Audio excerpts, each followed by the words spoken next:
This is it. You sick son of a bitch. We did it. This is it. We made it. Football, dude. Michigan State on the banks of the Red Cedar.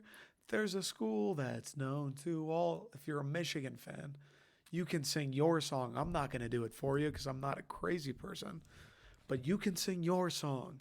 You can put your clothes on. You can roast your own pigs in blankets. You get the friends over. You turn that. You wake up in the morning. You make a breakfast. Maybe you get like a donut or something. You do something you don't typically do, right? You get a donut. Maybe you get a muffin. I don't know. Maybe you just go out for breakfast. Maybe you typically cook Saturday mornings. You do something a little special, though. Maybe you buy the coffee instead of brewing it at home. You do something a little bit different, a little bit more special, and you turn the TV on, and away we go. We did it. And away we go. We did it. That TV goes on. College game day. You got the crew, Herb Street, Corso, fucking, is it Reese Davis? You got the crew. They're on some college campus that looks beautiful. Every building looks like they tried to make it be a church. The leaves, maybe beginning of September, they won't be falling, but there's trees. There's probably trees in the background. There's students. There's excited people. They got signs. We're tailgating. It's the fall. Football colors, football highlights, football people, football music. We fucking did it, man. You believe that shit? Come on. Come on. Come on, baby. We fucking did it. I can't believe we did. Here we are, 2 weeks from the day I'm recording this. It's August 22nd as I come to you. 2 weeks, maybe a little less technically, until no. No. Less than 2 weeks. This weekend. Week 0. We've got like 6 games. USC, I'm going to watch them. I live in Newport Beach. I'm going to watch them, dude. They had a Heisman winner last year. They were a top 10 team all season long last year. Nobody in Southern California could have told you that they played one game on any Saturday in the fall. Nobody. You walk down the street, Caleb Williams is putting on a season to remember. Okay, Matt Leinart, Reggie Bush type shit. He's going to win the Heisman. They're a top 10 team. It's Lincoln Riley's, was it first year? Last year, USC's like actually back for the first time in a long time. I know they had a couple seasons. They popped up for a bit with Darnold and then they went away. And before that, they were nothing. It's been a minute since USC has truly been a heavyweight with what people think are the guns to do it, bro. It's fucking Los Angeles. It's a storied program. There is history. There is tradition, even though it is in California and nobody fucking cares around here. There still is something about USC football. There still is a little bit of an allure. I'm going to follow those guys. If nobody else will fucking do it, if I go to the bars in my neighborhood, community, whatever the hell, if I go to the bars and the only reason the USC game's on is because someone's watching it is because nothing else is, if that's the case, dude, let me be the one. Let me be the one to change it because someone's got to watch these guys. Someone has to watch USC play football. I think Colin Cowherd may be one who does it. Someone's got to watch USC football. I'm happy to do it. They got a Heisman Trophy winning quarterback coming back. Yeah, their defense, everyone's telling me their defense, it's going to be better. We'll see. Okay. They've got 5 stars on 5 stars. They've got all kinds of talent at the wide receiver position. Not that that was an issue for them last year either, but they've got big names, big recruits. They're going to score 1,000 a night. Okay, Caleb Williams is going to do crazy shit. Hopefully, since it's year 2 and there's a little bit more momentum, and I don't know, it's been rainy. Maybe it'll be a rainy fall in Southern California. Hopefully, due to all of that, people like go to the fucking games. Hopefully the Coliseum has an ounce of an atmosphere. Hopefully it doesn't feel like a morgue when we're coming to you live from Los Angeles. Hopefully it doesn't look like somebody just fucking passed away in the bleachers. But if no one's going to watch those games, I'll be the one to do it. USC's on Saturday. Navy and Notre Dame. Notre Dame obviously going to be the favorite, but that's a pretty cool game. Navy, everybody loves the armed services football teams. Everybody loves Navy. That'll be fun. They're going to be wearing the trench coat, the midshipmen. Maybe they got another Keenan Reynolds, a quarterback who's going to go play in the NFL, but may not be able to because he has to serve. We'll see. Maybe they'll have someone like that. I know they're wearing cool jerseys. They're wearing, I think they've got like an anchor, like a red, white, and blue anchor on the helmet. I think I saw that on Twitter. So they'll be wearing cool jerseys. I think Notre Dame might be wearing green ones. I think Notre Dame's doing something funky with theirs. So it'll be fucking fun, dude. It's college football. It's college football. Give me Saginaw State or Saginaw Valley and Grand Valley State. Give me those two. Okay. Give me those two. Fine. Just give me something.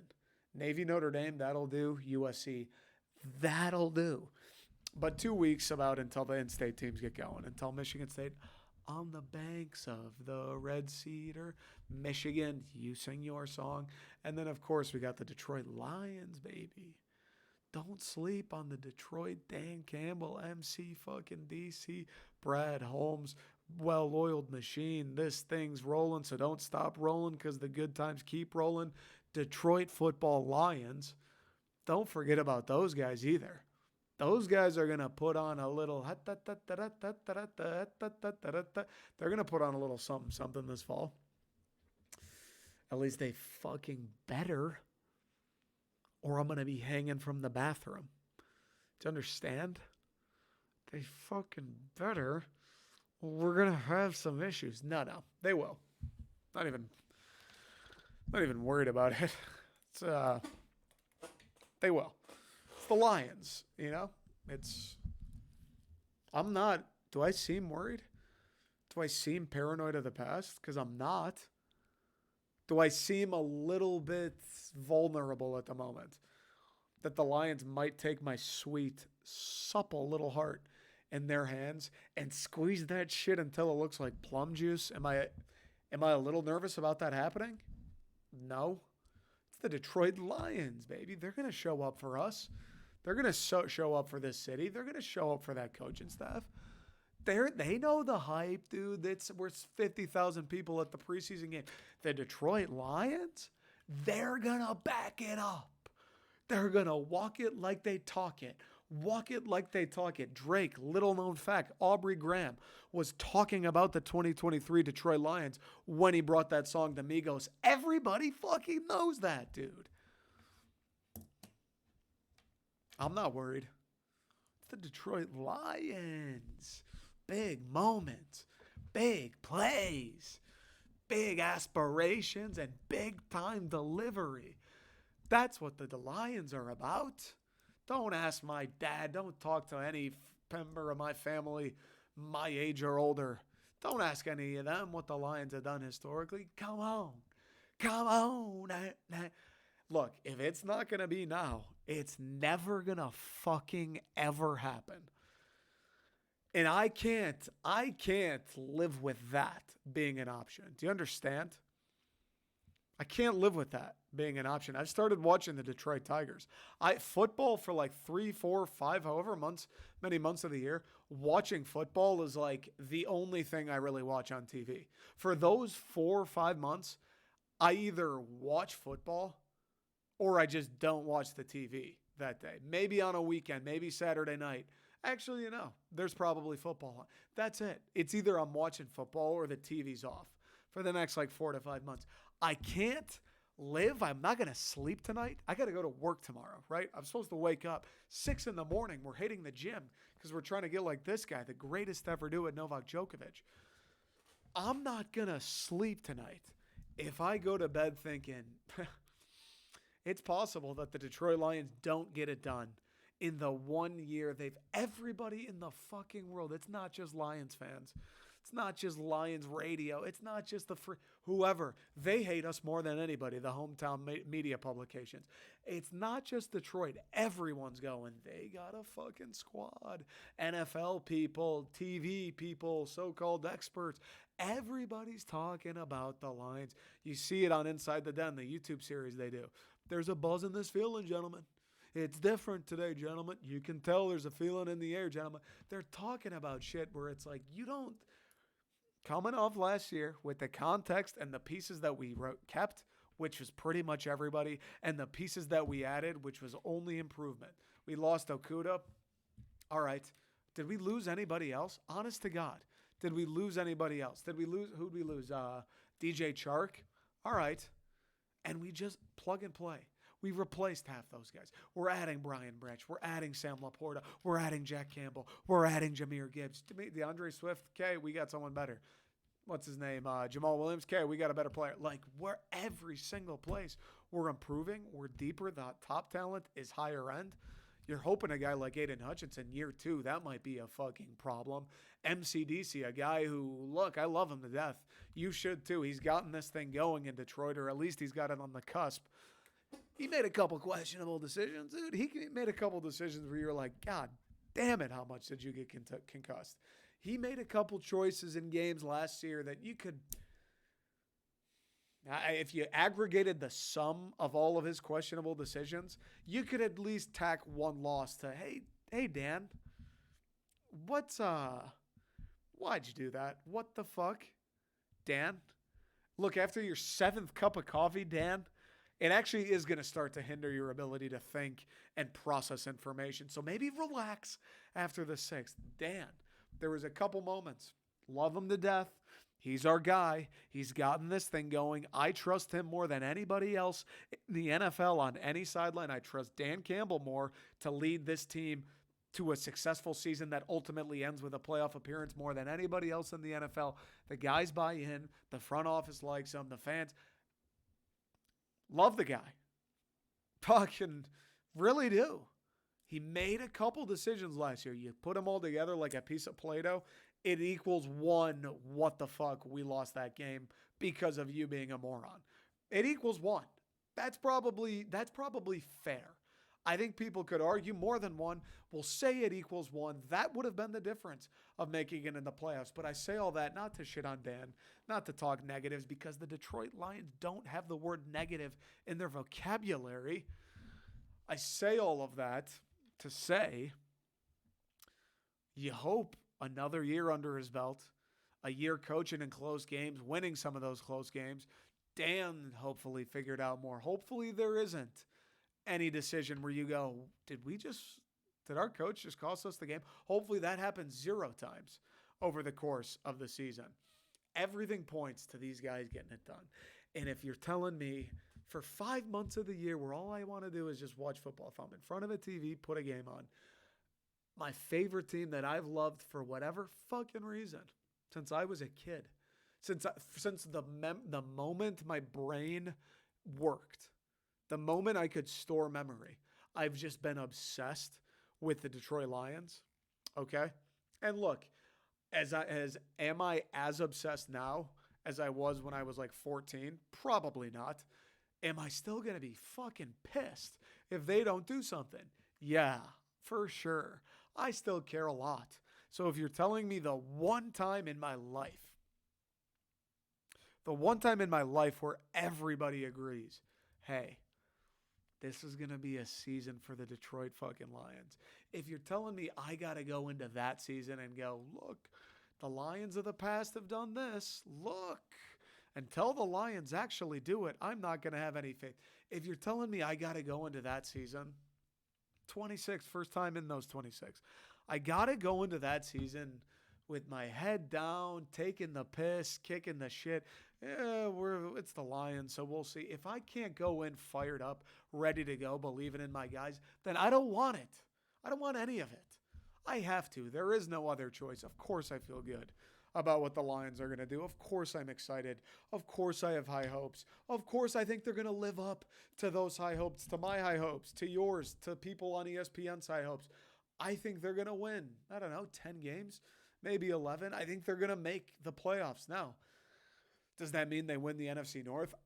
I think they are the best team in the NFC North. I think they should win the NFC North. Will I be freaking out and yelling in anger if they don't win the NFC North, but they make the playoffs through the wild card?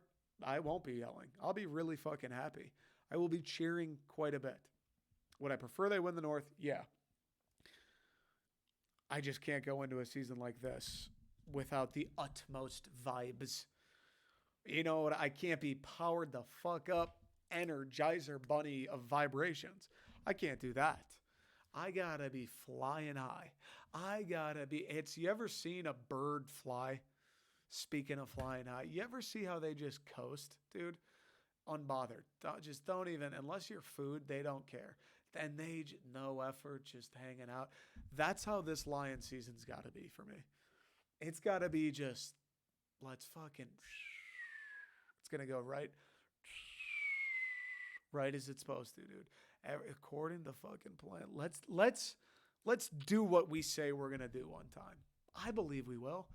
I'm an eagle. I'm going to go from this nest to that nest full of those baby pigeons that I'm going to eat.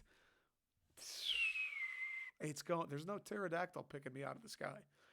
Aaron Rodgers, the pterodactyl, he's gone. There is no pterodactyl. I want to see the Lions. A to B, baby. A to B. Just cruise on by.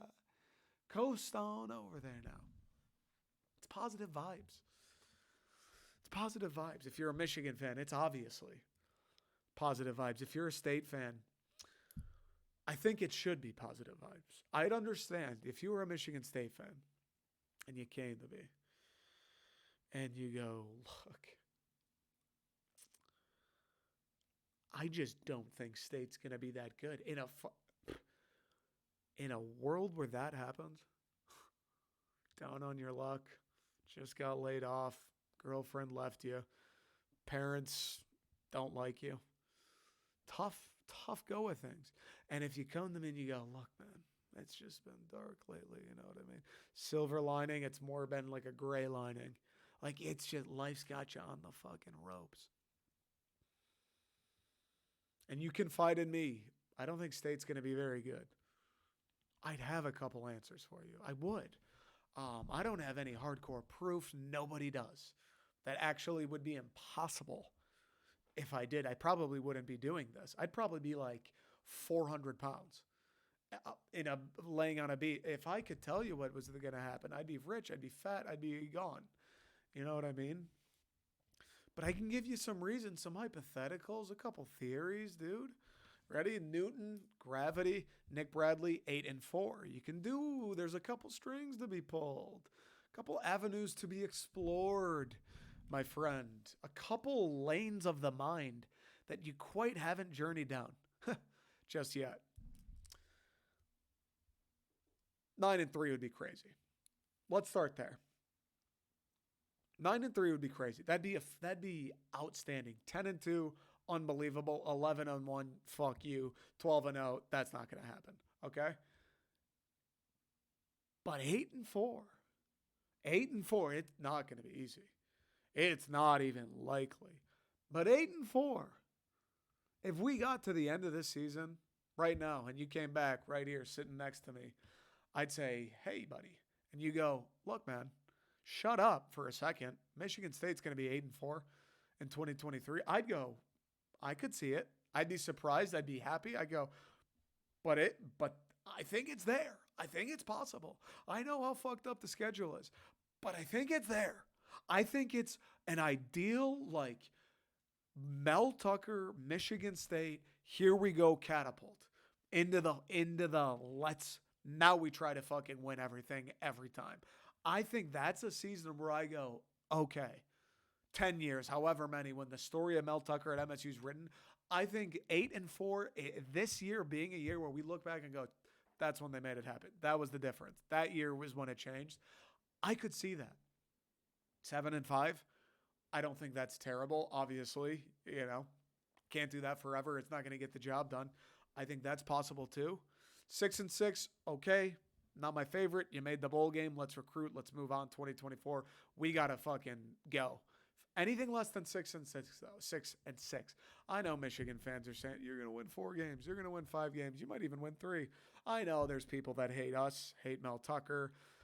Don't know why or what their reasons are, but there are haters. There are people unaffiliated with Michigan or Ohio State or Penn State or anybody who may consider MSU a rival. There are plenty of college football fans and people who prey on Michigan State's downfall. They don't like, for whatever reason, that Mel and the fellas won 11 games in 2021. They don't like that Kenneth Walker was who he is. They don't like that we complained that he should have been in New York, what he obviously should have.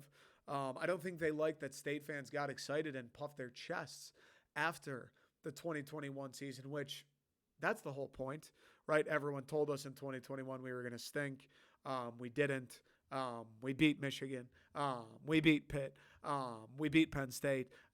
Yeah, we're going to fucking shove it in your face a little bit. And yes, of course, winning 11 games in the year 2 of a coach's tenure and him finding the next Barry fucking Sanders. Yeah, fans are going to get excited and tell you how great they are after that. Fair enough, though. You hate it for it. Oh, you guys had one good year. Quit your... Okay, whatever, but that's what fans do. That's part of the deal. If you actually hate Michigan, if you actually I hate Michigan State fans for that, wow, you hate fans for just doing the whole thing of what fans do. Fine, if you go Michigan State fans are annoying, okay, I can live with it. Regardless, people don't like us. People don't want to see us win. People don't want to see MSU have success. I just don't see a way that we go worse than 6-6. And I think if we do, this is as a Michigan State fan, this is at a guy who at the moment I would say I like Mel Tucker.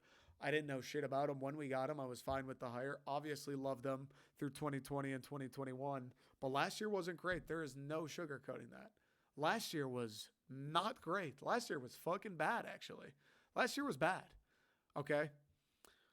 I maybe it's a little bit like the Lions. Like I just can't believe. I can't let myself as a Michigan State fan and alumnus, I can't let myself go there where it's like we're going to be 5-7. I don't know if it's that I just refuse. The homerism. I just refuse to go into a fresh season with new guys and like a new wave of recruits that Mel Tucker brought in. I can't go into a season like that going, we're going to fucking stink again. I don't know if it's that in me. Or I don't know if it is like there is a reason to look at the roster and go, well, this thing's much better and that's much better. And well, they have this level of talent now. Well, the depth this year wasn't great and then we got some now. I don't know which outweighs which. Maybe it's a combination of both. I just don't see a way. I don't see a way we go 6-6. I'm going to take a quick break. We're going to go through State schedule. And we're going to go through Michigan schedule. State schedule, look. Here's the thing. I would say it last year, like going into each week when Michigan State's playing whoever, Michigan's playing whoever, and you're going to talk about the game. It's a lot easier to talk about a game after the game. Like, okay, game's over. Let's talk about what happened.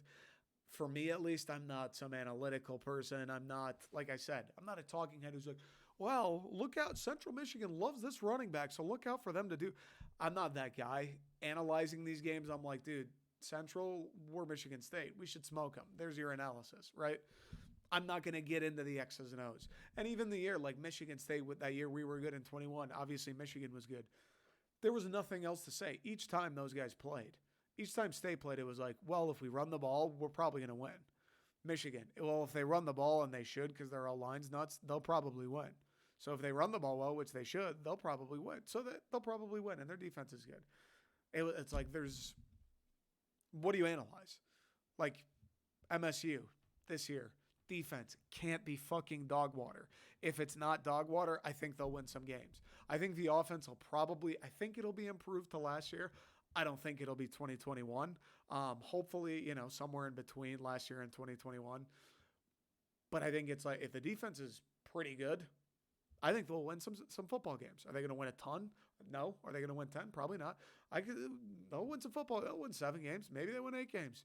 If the defense is pretty good and the offense is between last year and 2021, yeah, I think they'll do okay. Run the ball to improve your offense. The quarterback situation, obviously you could talk about that all day long. I don't know. I don't know how much there is to say. Like, we have to watch. We just got to see at this point. I've kind of given my take about the quarterback situation, and I don't know if MSU plans to announce prior to the game, September 1st, or if they're going to announce day of. I don't know what they're going to do. I've given the take, again, what else is the take? But play the best player. I don't give a fuck who it is, dude. I don't care if he was a walk-on who was just first chair clarinet for the marching band. If he can sling the fucking rock, put him in there. If he can make plays, if he runs the offense, Put him in there. If he knows what's going on, dude, he knows when to audible out of a run. He knows when to audible into a run. He knows who's going to be open because the defense is playing this coverage. Whoever that guy is, I don't care who it is. I don't care if they have one fucking leg. Whoever does the best work, put them in. Don't care how old they are, where they come from, what they were rated. Best player, whoever achieves the most in practice, whoever like offense looks the easiest when they're playing, that that guy. Whether it's Kim or Hauser, I do think they keep saying 3-guy race. It's for sure going to be one of them two. It's for sure going to be Kim or Hauser.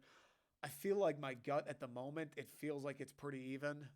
Just from what I read, just from what we hear. And again, I don't have any inside sources, but it seems like it's pretty even. My gut would be Noah Kim, just the fact that he played a little more last year. He's a redshirt junior. He's been around for a long-ass fucking time. They talked about this guy's got incredible speed, apparently. I didn't realize that. I do think it'll be a little bit of like A, seniority, and B, hey, this guy waited his turn. Like, let's see what he's got. Caden isn't good enough to demand that we play him right off the rip. So let's see what Noah Kim's got. Like, they each have it, depending on the day, this guy might be better. One of those situations, then I think it'll be Kim, which I don't have a problem with. But again, I just want it to be the better player. I'm not super worried about QB. And I guess this is all stuff, we can get into it a little bit more next week when we talk about the Central game. I'm not overly worried about QB just because, like I've said a million times, and this is why I think MSU will actually be somewhat decent. The offensive line, I just, from what I know, like who played last year, the injuries that were sustained last year, watching the games last year, like seeing in real time, obviously you can look at the numbers and do watching with my eyes, watching MSU play football games last year, our offensive line got fucking dogged a lot. Like a lot. Not just, hey, they're not overpowering them and blowing holes open, but like they're getting their lunch money fucking taken. The number of games that happened in was alarming. I feel like it was damn near every one. Illinois, maybe it didn't happen so much. Other than that, maybe the first two, Akron and whoever the hell we played the first one. Other than those couple, it wasn't fucking good. When a Big Ten team came and played us, it wasn't fucking good up front. And again, people were hurt. Guys were young. Mel's guys specifically were young. The depth wasn't there. That all changes. I think, A, the top end talent, the offensive line maybe more than any other position group other than defensive line. A, the top end talent is higher. B, those young guys that Mel Tucker recruited, some of these 4-stars, some of these like 6'6", 300-pound guys that Mel Tucker goes, you look like the dudes that played O-line at Georgia. Those guys now are sophomores. Those guys are coming along. Those guys are more able to play. If somebody gets hurt, the second string guy isn't a fucking tin can trying to pull and kick out an edge. The second string guy, he can actually do something. He knows who he's supposed to block. He's willing to go get after Ohio State's defensive end. I think that helps you immensely. I know we lost Thorne. I know we lost Keon. I know Jaden's gone. That helps you immensely. Your offensive line, you'll be able to run the ball. Whoever's playing QB, running the ball makes your job easier. When you do throw it, you'll have more time. Like, I believe we have playmakers again. Some Mel Tucker guys that he's recruited. Courtney Hawkins has been awesome. The whole way. I think he's been one of the better, if not the best, assistant coach Mel Tucker's had in his tenure. I do think there's young guys. There's talent. There's recruiting stars. I do think there are young guys playing wide out that'll be able to come along and pick it up and make plays. Will they be Keon and Jaden Reed? No, probably not. But will they be able to get separation? Will they be able to make plays? Is there going to be a receiver who at the end of this year we go, look out for this fucking guy next year? I 100% think so. I think that is almost a certainty, whether it's Tyrell Henry, Antonio Gates, Jerron Glover.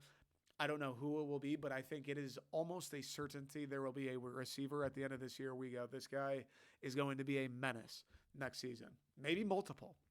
I think the offense, I think the quarterback should have a much better time next season despite losing those weapons. That all said, tell me how the offense isn't better. Tell me how the offense isn't closer. It's not between last year and 2021. Tell me how that's not the case. Peyton wasn't that great. I'm sorry to say it, but he wasn't. Quick break. We'll get back to this. One more thing on Peyton, and then we'll move on. I don't want to focus on him. I know everyone says, and look, I don't think Peyton Thorne was bad by any means. He was a solid college quarterback. But I think people are maybe, again, both inside and outside MSU, I think people are a little over the top with, you're missing this guy. You're missing your starting quarterback. I know he's got the year where he threw 27 touchdowns, which is great. The numbers are the numbers, absolutely. And he made some fucking unbelievable throws in that season. That one to Jaden Reed, the fade to Jaden Reed on the 4th down against Michigan, that's one of the best MSU throws I've seen in my entire life. I mean, that ball was fucking perfect, and we absolutely had to have it in the moment. He's made some massive throws. Throwing that shit up to just Jaden Reed, his entire career, really. But let's not act like, he's got better numbers than Connor Cook. Was he Connor Cook? I don't think so. Right? Could Connor Cook have made a lot of those fucking throws? Yeah. Peyton Thorne at Michigan State had the best situation offensively that a Michigan State quarterback has had for sure since 2015. For sure. By a mile. By a fucking mile since 2015. And maybe a better situation than any of those teams before then too. Any of those D'Antonio era teams. Maybe none of those D'Antonio teams were super high scoring. Kirk Cousins was the fucking man. We all know that, dude. Brian Hoyer, damn good. Connor Cook, obviously phenomenal. None of those state teams were that high. None of those state teams had a Heisman running back that half of your job was, here you go, just fucking score the touchdown. I don't think people understand how much that changes the game for the quarterback. Every time you go play action, everybody is worried. No one's worried about you. Every time you go play action, the safety shits his pants and is like, fuck, don't tell me they gave it to K9. Every time when you have a guy like that. And not to mention Jaden Reed, Jalen Naylor, Trey Mosley. We had some guys out there that could run, guys that are in the NFL now, guys that could catch passes. For sure, Jay Johnson was feeling fresh. Jay Johnson, another thing that I've kind of been reading about or, seeing and hearing that gives me more faith in the offense is, look, Jay Johnson was sweet in 2021. He had the run game. He had a better offensive line. He could be a little bit more, I don't know if liberal is the right word, but expansive. He could do more with his playbook. Last year, it's like, bro, everyone's getting on his case. If you can't fucking block anybody, it's tough to call offense. So I think that'll be, again, coming back to that offensive line, that'll help out this year. But Peyton Thorne was maybe in the best situation a quarterback at MSU has had around him in my lifetime. One of the best scoring points-wise. He was still a good player. Absolutely. But that year, everything was perfect. And we saw the flip side. All right, that offensive line, that's not his fucking problem. Right? The wide receivers, you had Jaden Reed and Keon, so you can't really complain there. And then you can talk all you want about the play calling, but then it does come back to it's tough to call plays when you don't block, when you can't run. Last year was a year where it was, yo, Peyton, need you, pal. Need you to just do this. It's on you now. It was on Kenneth last year, now it's your turn. And he just wasn't up for it. I think that's fair to say. He just wasn't up for it. The team stunk, yada, yada, yada, yada, yada, yada, yada, yada. We know the story. But when it comes to the quarterback, I'm not that worried about the drop-off. I agree it's probably a little bold to assume whoever plays QB will be Peyton Thorne's level immediately or even after that second game against Richmond. I agree that might be a little bold. But I think even if there is a fall-off talent-wise or comprehension-wise or whatever, I think if there is a fall-off, I don't think it'll be that great. And I do think the situation around whoever the QB is will mask it enough, will make their job easier enough where things will work more smoothly regardless. That's just how I feel. I I mean, dude, we saw it. Like, Michigan is a living fucking testament to it. Watch. J.J. McCarthy is sweet. Put flop Peyton Thorne and J.J. McCarthy last year. Maybe Michigan loses a game. Right? Maybe Michigan loses a game if they have Peyton Thorne instead of J.J. McCarthy. We probably go 7-5 at best if we have J.J., right? At best, 7-5. Like, JJ's top 10 QB in college. He's got an unbelievable arm. He might take a big step and be the actual fucking man this year. I agree. But look at why Michigan wins. They own the line of scrimmage. It's been that way for the last 2 years. It's going to be that way again this year. They own the line of scrimmage. They run the ball on absolutely fucking everyone, okay? And then because they can do that, anytime they pretend like they're about to run it, everybody is just that much more open. And they got a quarterback who can sit back there. He's not getting harassed. He's not running for his life every play. He can sit back there and deliver a fucking dime when somebody's open. That's why it all starts the offensive line. It all starts the line of scrimmage. The Lions. Why did the Lions start winning games last year? The line of scrimmage, the offensive line. We ran the ball. Why did we never, ever win before that? All the Stafford years, anytime they did make the playoffs, we have Calvin Johnson because we don't fucking run it. We don't control the line of scrimmage. We aren't able to just impose will. First year, first time ever, the Lions make that their identity. They go out of their way to build an offensive line to say, we're going to run the fucking ball. They go 9-8. They're on the hottest streak in the entire NFL at the end of the season. They're poised to win their first NFC North since 1991 in year 3 of the regime. Go fucking figure, brother. Look at all the MSU years. D'Antonio, Tucker in 2021, whatever you want to get. Look at any football team in the world. If they can't do something at the line of scrimmage, they're not worth a shit. Plain and simple. Same for the defensive side. I do want to move on because I've been talking about State for a minute now, and I want to go through the schedule. But same shit, dude. The defensive line. It's going to be top-end talent. We got transfers coming in. We got high school guys. Some of Mel Tucker's guys now going to be sophomores. It's higher-end talent at the top. And now, when you go to Alabama, when you go to Georgia, when you look at those depth charts, Ohio State, Michigan, the dude who's the third end off the bench, he was a 4-star too. Now you've got a little bit of that going. Oh, the second defensive tackle, or I guess if you're looking at a rotation of 4, the fourth defensive tackle, yeah, he was a 4-star in high school. Now you've got some depth. You got 2 shifts of guys who can play. One set's tired, here come the next guys, and they are the exact fucking same. They are going to give you just as much hell, if not more, as that last group. The linebackers, everybody's back. I think Jacoby Windman's going to be one of the better players in the conference. I hope Darius Snow comes back at some point. And if he does, I hope he's, who he was before. That guy was so sick, man. Damn shame what happened last year. I think Aaron Brule's a good player. I think Cal Halliday's a good player. Ma Uwatate, the kid who flipped from USC, 4-star guy from the West Coast. Jordan Hall, 4-star from IMG. Everybody's talking about how he's the man. He's a freshman, but I think he might play some. The real question for the defense comes back to the secondary. Yeah, a guy, Charles Brantley, he'll be returning. Yeah, Angelo Gross, he'll be returning in the nickel, although I really don't like him. I really don't like watching Angelo Gross.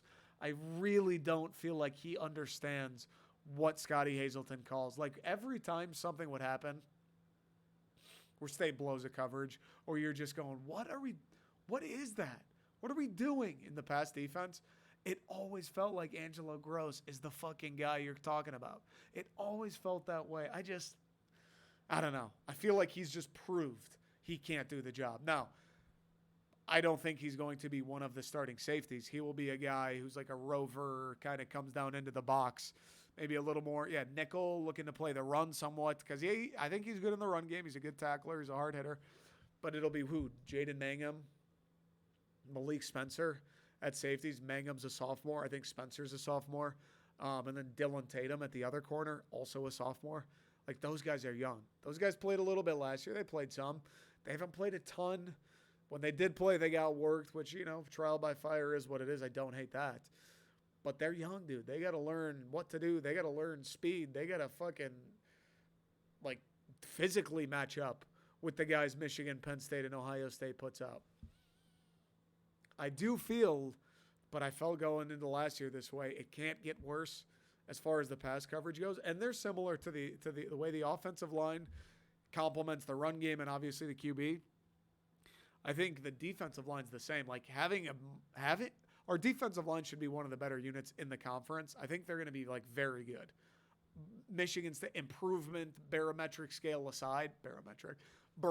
aside, I think MSU's defensive line front seven is just going to be good, compete with everybody type of good. And when that's the case, if you can get to the QB with 4, when the blitzes it works, guys stop, those 7 alone can stop the run. If that works, everybody, the secondary, your job, way fucking easier, right? 1 + 1 = 2. So even though they are young, even though they are inexperienced, even though they are going to have to kind of learn on the fly, especially like Malik Spencer, he hasn't played a ton. I don't know how much corner Tatum played. Mangum played against OSU, had that concussion. He didn't play a ton.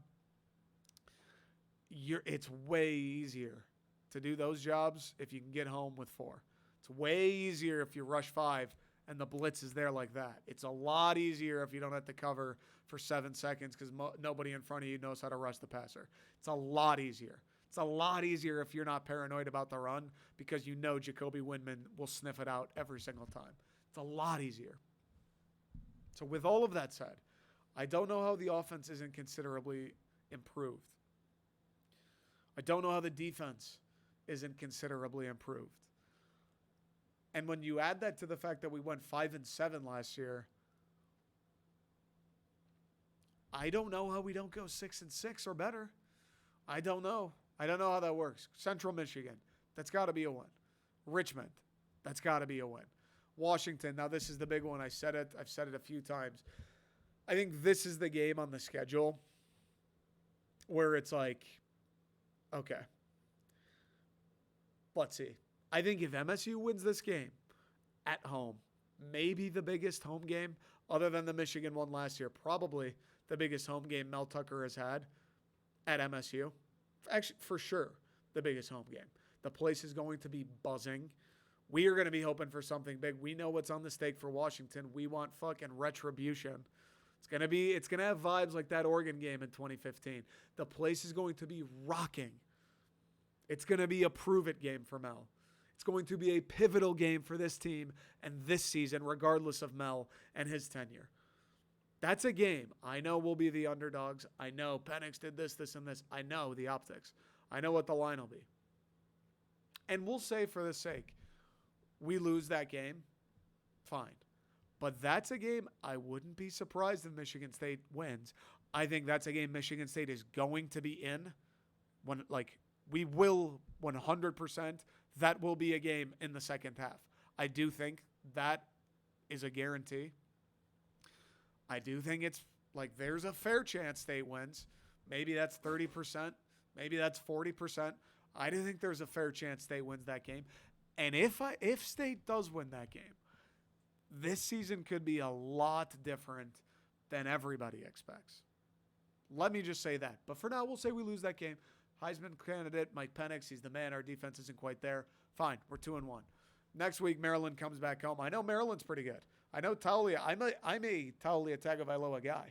When they're a team when they play Michigan, I'm like, look, I know how good Michigan is, but I don't know. Maryland, they might fuck around. Maryland almost fucked around and beat them last year. I think State beat them somewhat handedly last year, which is kind of surprising. But I think State beats them again. It's in East Lansing. Taulia, as great as he is a guy who will make mistakes. And I do think now if MSU beats Washington, maybe this is a letdown spot. We'll see. But I do think, I don't know, I think Michigan State, I just think we win that game. I just think the team's better. I think Michigan State's team is considerably improved from last year, and we beat them last year. That's how I feel about that game. Here's the next one, Iowa on the road. The first road game, that's going to be tough, dude. Fucking 4 straight in East Lansing, every single one in the month of September, and then kicking off the road schedule with Iowa. That is brutal. They haven't announced the time for that game. I'd imagine if State's 4-0, Iowa's ranked 25th. before the season gets going here. I'd imagine if State's 4-0, by the grace of God going into that one, it's a night game. Maybe even if State's 3-1, who knows? But they haven't announced the time. Hopefully that shit's at fucking 8 in the morning. We'll count this as a loss. We'll say this is a loss. Kinnick's a tough place to play. Iowa's supposed to be good. But this is a game, again, where I'm not super... yeah, Iowa's tough to play at, but, they're going to score 13 points. They're going to score 13 points.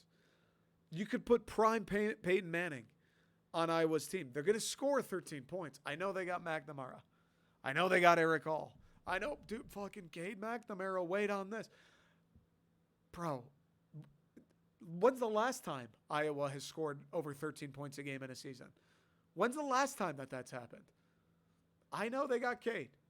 Maybe they'll be better. We'll see. They'll have 4 games to play before MSU sees them in week 5. Maybe they'll be scoring 50 a night. Who fucking knows? Obviously, my tune will change if that's the case. Bro, you could put... They don't like points. Iowa doesn't do points, bro.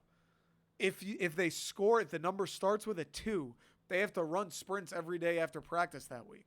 They don't score. And until the University of Iowa, Michael Vick, Peyton Manning, Cade McNamara, I don't give who plays the position, until they actually do score points, and I'm old enough to remember it, I don't ever believe they're going to do it. Partner that with State being improved both offensively and defensively. Again, it's another game where I'm like, people are going, there's no chance you win that game. I'm like, how is there no chance? That's a game going in. I'm going to be going, let's fucking win the game. Let's fucking win the game. Looking at it on the schedule right now, I go, look, we're going to be the underdogs most likely. Look, well, again, 40% chance. We may not win it. It's probably unlikely we'll win it. But to sit here and go, no way, you're Iowa and you win in that. Why? Why is that crazy? I just don't get it. But we'll say we lose. That game and the Washington game are going to be battles. The Maryland game is going to be a tough one too. There's no doubt about it. Michigan State, Rutgers. Look, we're beating Rutgers. I have to say we're beating Rutgers. So at this point, after week 6, MSU's 4-2. Michigan in East Lansing. This is another one. I mean, yes, Michigan will be the heavy favorite. How were they going to fucking beat Michigan? There's no chance. There was no chance they'd beat him in 2021. There was no chance they'd beat him in 20. Every year, there's no chance. Every year, there's no chance. Michigan won last year. Good job. Every year, there's no chance. We were fucking Mel Tucker's 24-point underdogs. We smoked them. We kicked that Michigan's ass up and down the field that day. It's going to be a night game. It's going to be in East Lansing. Look, if you're a Michigan fan, you're sitting here going, dude, you guys fucking stink. You went 5-7. Yeah, you got a couple transfers. You're not going to contend with this team. Michigan's too good. I hear you. You're for sure going to be the favorite. I think our defense is going to be much improved. Specifically, the front 7 is going to match up infinitely better with Michigan's offensive line than they did last year. I firmly believe that.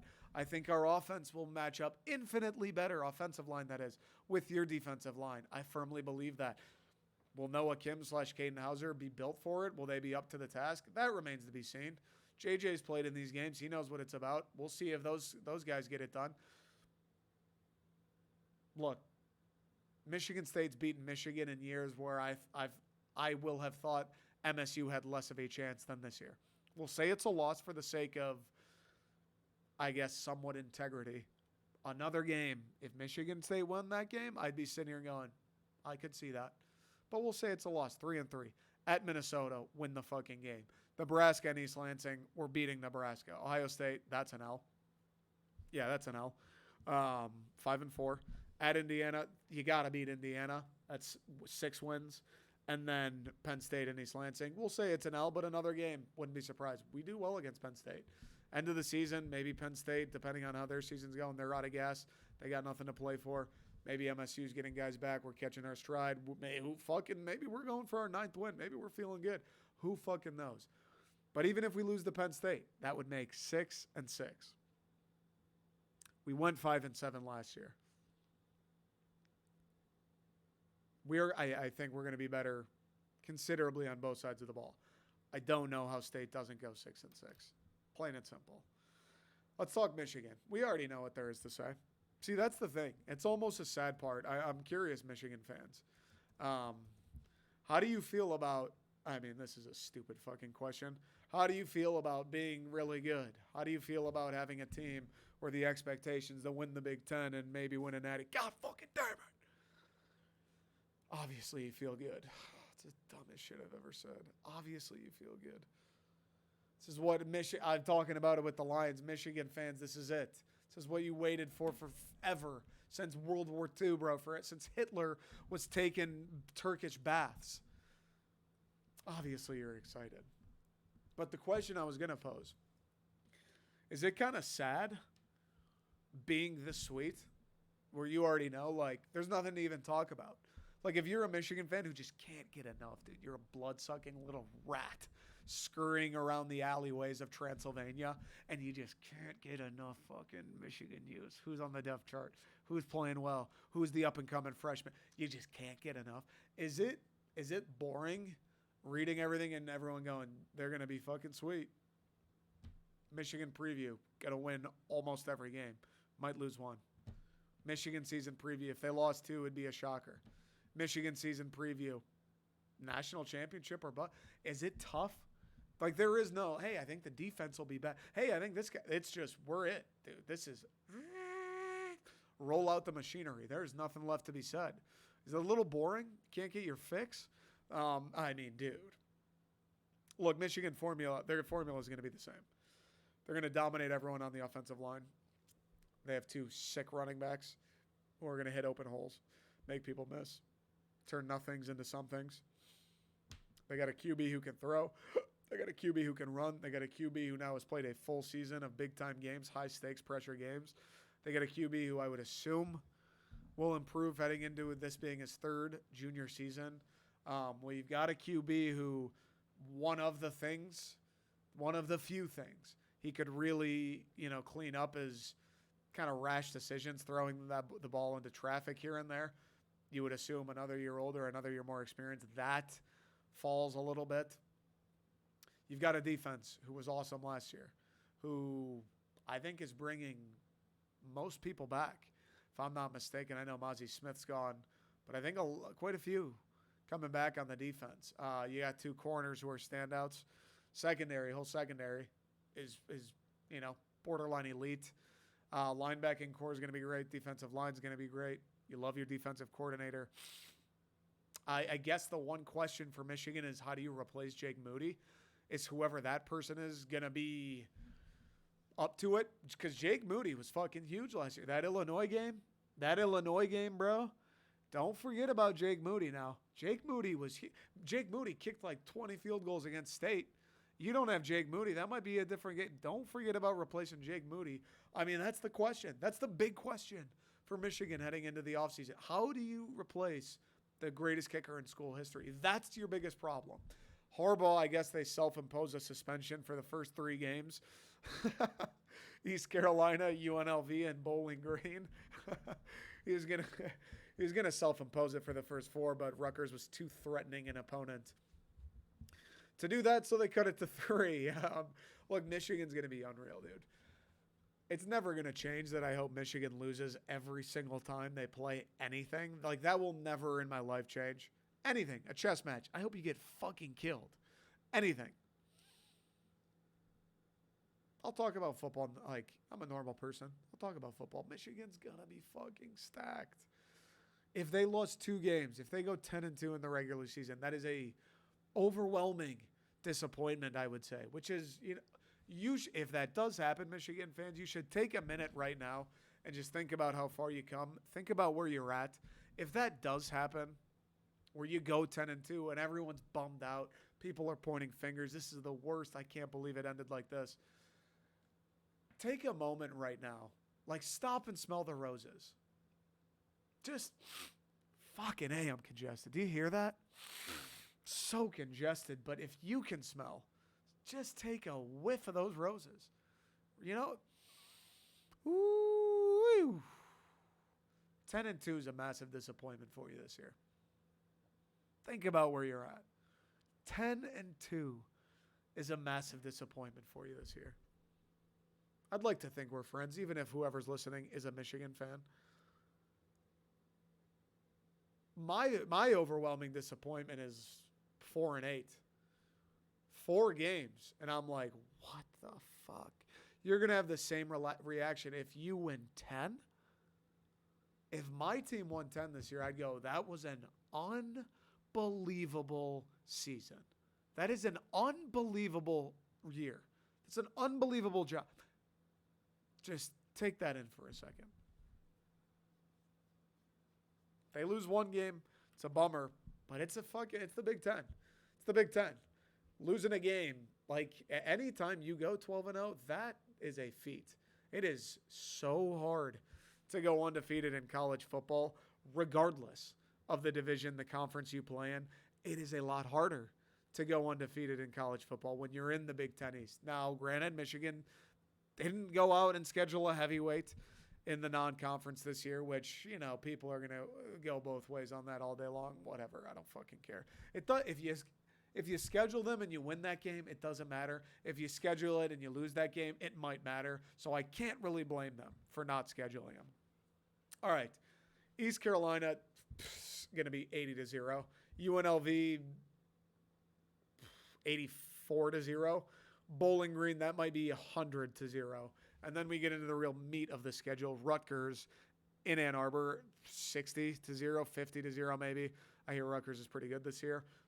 Much like MSU, first 4 of the year, all in Ann Arbor for U of M. This one, I'd assume Michigan fans would agree with me. Week 5 on the road at Nebraska. Time to be determined. I feel like you're probably on drugs if that's not a nice night game, right? I feel like you've got to be smoking something that you can't buy at a CVS if you think Nebraska hosting Michigan, Matt Rule year 1, isn't going to be a night game. I feel like that's the lock of the millennium. Now, I don't know how good Nebraska's supposed to be. I know Matt Rule had Baylor cooking. I know they've gotten better on the recruiting trail just since he's been there. And I know Nebraska's a hostile environment. I'd assume Nebraska probably won't be great, but playing, a little bit of a time change going west. Nebraska place is going to be going fucking nuts. They're going to want to see it. Potential for an beyond a signature win in year 1 for the new coach. I think that's going to be a tough game. I think Michigan will win it, but I think that's going to be a tough game. Michigan at Minnesota, 40-0. Indiana at Michigan, 40-0. Michigan at Michigan State, we just talked about that one. We'll say Michigan wins 28-27. Purdue at Michigan, that's another one, maybe a little bit of a sleeper spot because it's MSU on the road prior to that. Purdue comes to Ann Arbor, and then the following week is Penn State on the road. Little bit of a sleeper spot, maybe. They do have the bye the week before Purdue, which is huge, but maybe a little bit of a sleeper spot. I'm going to pick them to win that game, but you never know what will happen. Purdue, they've got Jeff Brom, a little bit of a funky offense. Michigan at Penn State. I mean, yeah, that's the toss-up. That's the toss-up. Damn, dude. Michigan's last 5 weeks are not too kind. The first 6, the first 7, you are fucking coasting. But Michigan, they backloaded the fuck out of your guys' schedule this year. You got Michigan at Michigan State. That's going to be a dogfight, whether you like it or not. Bye week. Great time for a bye week for them. Purdue comes to Ann Arbor. A little bit of a sleeper spot. Purdue, a little tricky with the offense. Then you go to Happy Valley against preseason number 7 Penn State. Tough game to win. I feel like Michigan always wins. I guess maybe not always, but I feel like Michigan does pretty well against Penn State as, 2. It's huge that this game is noon, not a night game, not a whiteout in Happy Valley. It's huge that it's in Happy Valley because I think if it was in Ann Arbor, I'd say Michigan pretty comfortably. It's going to be a tough one. I guess I'll say Michigan wins. It's going to be a tough one. And then another the following week at Maryland, another sleeper spot. Tricky team, tricky quarterback, trying to play spoiler. And then, of course, the game after that in Ann Arbor. They're 2 in a row they've lost. They're going to be coming back. I guess Michigan will. I assume Michigan's favored in all of these, but, dude, between MSU, Penn State, Ohio State, and then that Nebraska game on the road, Purdue sandwiched in there, and Maryland sandwiched in there. I know Michigan's going to be elite, but to not lose one game, it's a tall fucking task. But we'll see. This is their year to do it. Anything less, I think it's a disappointment. All right, that's all I got this week, folks. Appreciate you. I think we'll be back with two episodes next week. Catch you next time.